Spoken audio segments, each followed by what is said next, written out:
धम्मपद पाली साहित्य का एक अमूल्य ग्रंथ रत्न है।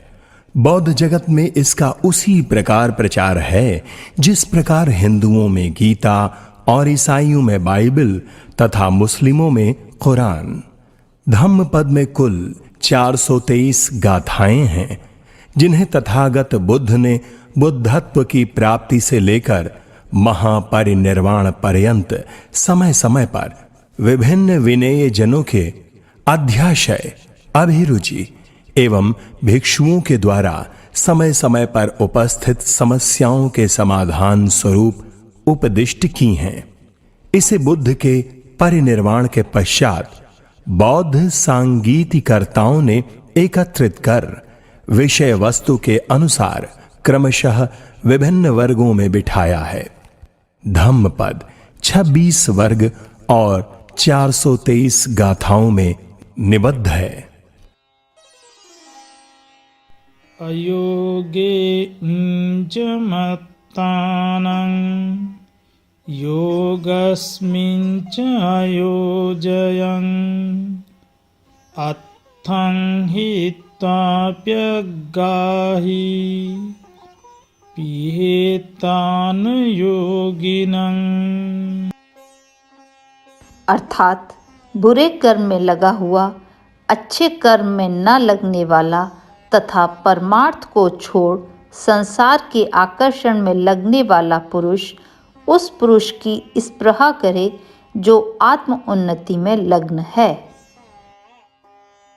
मापियेहि समागंचे अपियेहि कुदाचनं पियानं अदस्सनं दुःखं अपियानं च दस्सनं। अर्थात प्रियों का संग न करे और न कभी अप्रियों का। प्रियों का ना देखना दुखद है और अप्रियों का देखना भी दुखद है। तस्मापियं न कैरात पिया पायो हि पापको गन्ता ते संग न बीजन्ति एसं नाति पिया पियं। अर्थात इसलिए प्रिय न बनावे। प्रिय से वियोग बुरा होता है।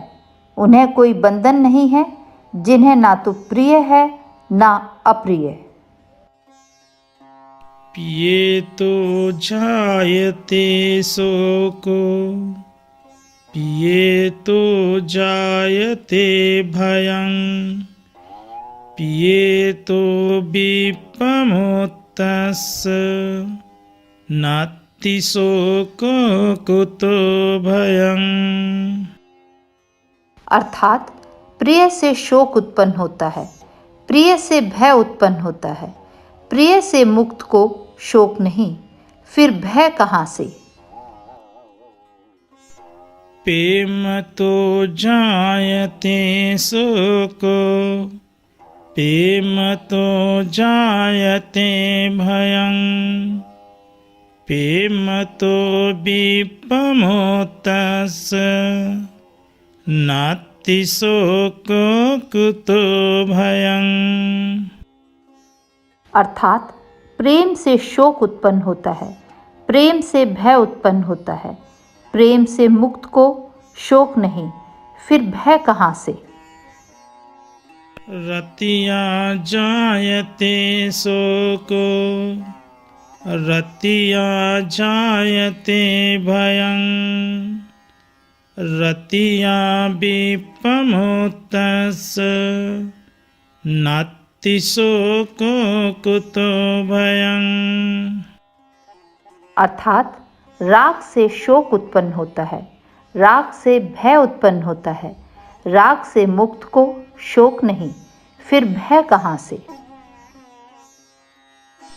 काम तो जायते शोको काम तो जायते भयं कामतो विप्रमुक्तस्य नास्ति शोको कुतो भयं। अर्थात काम से शोक उत्पन्न होता है, काम से भय उत्पन्न होता है, काम से मुक्त को शोक नहीं, फिर भय कहाँ से?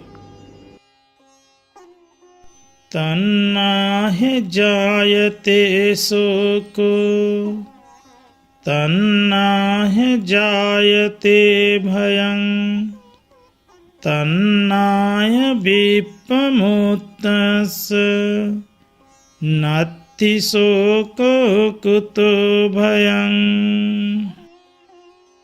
अर्थात तृष्णा से शोक उत्पन्न होता है, तृष्णा से भय उत्पन्न होता है, तृष्णा से मुक्त को शोक नहीं, फिर भय कहाँ से?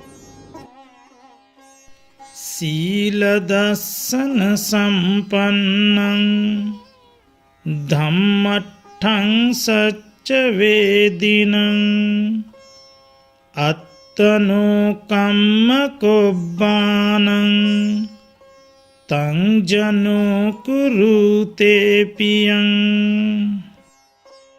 अर्थात जो शील और दर्शन से संपन्न है, धम्म में स्थित है, सत्यवादी और अपने कामों को करने वाला है, उस पुरुष को लोग प्रेम करते हैं। छंद जातो अनखाते मनसा च फुटोसिया कामेषु च अपटिबद्ध चित्तो उद्धंसोतोति उच्यते। अर्थात जो निर्वाण का अभिलाषी है, उसमें जिसका मन लगा है, कामों में जिसका चित्त बद्ध नहीं है, वह ऊर्ध्व स्रोत कहा जाता है। चिरप्रभासिं पुरुषं दूरतो सोत्तिमागतं याति मित्ता सुहज्जा च अभिनन्दन्ति आगतं